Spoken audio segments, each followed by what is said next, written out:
नमस्कार माझ्या सर्वांना, मी शिवानी गावाकडच्या स्वादमध्ये आपलं खूप खूप मनापासून स्वागत आहे। तर आज मी तुमच्यासोबत शेअर करत आहे जॅपनीज लॉंग फ्राईजची रेसिपी, ज्याला आपण पोटॅटो स्टिकसुद्धा म्हणू शकतो किंवा पोटॅटो फ्राईजसुद्धा म्हणू शकतो। तर त्यासाठी अगोदरच मी आलू काय केलं, छानपैकी असं धुवून घेतलं व त्याची साल काढून घेतली व नंतर गरम पाण्यामध्ये उकडायला ठेवून दिलेलं आहे।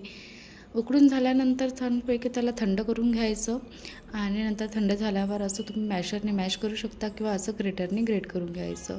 इझिली ग्रेटरने मस्त स्मूथ पेस्ट बनण्यासाठी ग्रेटरने ग्रेट केलं ते छान होईल। तर अशा प्रकारे पूर्ण किसून घ्यायचे आलू जेवढे आहे तेवढे आणि नंतर त्यामध्ये काही बेसिक मसाले टाकायचे। मसाले म्हणजे just chilli flakes, oregano and black peppers आणि तुम्हाला आवडत असेल तर कोरिअँडरसुद्धा टाकू शकता व चवीनुसार मीठ घालून त्यामध्ये 3 ते 4 चम्मच कॉर्नफ्लॉवर टाकायचं।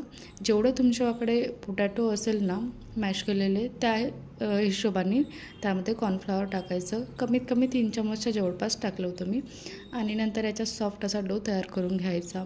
डो तयार करून झाल्यानंतर तुमच्याकडे बटर पेपर किंवा झिपलिंग बॅग असेल ना त्यामध्ये तुम्ही याला हे करू शकता, लाटू शकता आणि सेट करायसाठी ठेवू शकता किंवा अशा प्रकारे एखादी प्लास्टिकची शीट घ्यायची, त्याला थोडंसं तेल अगोदर लावून घ्यायचं आणि नंतर जो गोळा आहे पोटॅटोचा त्याला अशा प्रकारे छानपैकी असं लाटून घ्यायचा आहे। जुगाडो इलाज करायचा राहिल्यानंतर अशा प्रकारेच मी करते ना, जास्त बटर पेपरचा यूज करते ना काही, आणि मेन म्हणजे तर इझिली प्लास्टिकच्या शीटवर निघून जाते। तर यासाठी मी मेन म्हणजे हेच वापरते आणि नंतर अशा प्रकारे लाटून झाल्यानंतर याला 10-15 मिनटं फ्रीजमध्ये सेट व्हायला ठेवून द्यायचं आहे। आता मी याला फ्रीजमध्ये ठेवून देते आणि नंतर 10-15 मिनटानंतर अशा प्रकारे सेट झाल्यानंतर याला छानपैकी असं लॉंग स्टिक याचीवाली कट करून घ्यायचं आहे।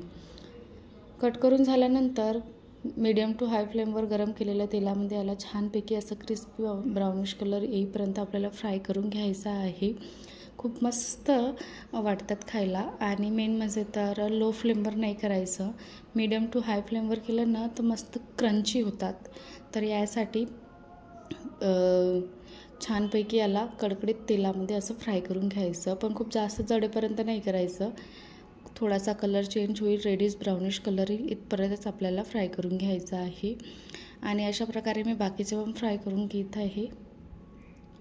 खूप भारी वाटतात खायला, जसे आपलेवाले साधे पोटॅटो फ्राईज असतात ना त्याच्यापेक्षा ही लॉंग स्टिक किंवा लॉंग पोटॅटो फ्राईज तुम्ही बनवून बघा एकदा आणि खूप मस्त टोमॅटो सॉससोबत किंवा मेयोनीजसोबत खा, खूप भारी वाटते। अशा प्रकारे मी सर्व फ्राय करून झाल्यानंतर थोडेफार छोटेवाले पण फ्राय केले, तुकडे होतात जेव्हा आपण टाकतो ना तर तुटून जातात त्या वेळेस आणि त्यावर मस्तपैकी असं गार्निश करून एन्जॉय करायचं। आणि तुम्हाला आजची रेसिपी आवडली असेल तर बनवून बघा आणि माझ्या चॅनलला सबस्क्राईब करायला विसरू नका। थँक्यू।